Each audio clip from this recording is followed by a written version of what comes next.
The year of injuries has claimed another one, this time being star racing Yamaha's Jordan Smith, saying on his Instagram, this is 2 days ago as I'm reading it, quote, "Well, not the news I am wanting to share today. I had a crash while practicing last week that resulted in a wrist sprain and an injury to my UCL in my thumb.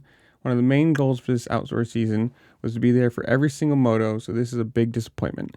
Not exactly sure the timetable to be back on the bike at this point, but I would definitely be missing the next few rounds of pro motocross. The goal at this point is to be back 100% for the super motocross playoff races and make a run at that. Thanks, Star Yarn Racing Yamaha, for having my back. We'll be back soon."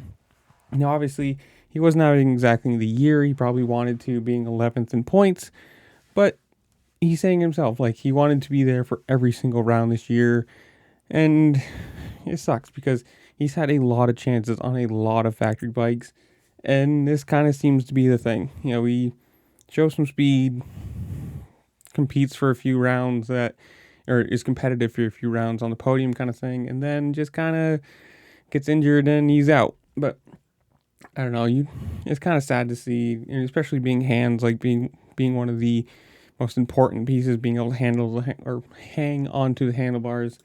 I don't know, you tell me in the comments below, when do you think he'll be back? How many rounds do you think he's going to miss? Or who do you think's going to win this weekend? Whatever it is, comment down below. Make sure to like, share, subscribe to all the fun things this platform allows you to do, because it really just helped me out and I appreciate it. And with that, I will see y'all later. Peace.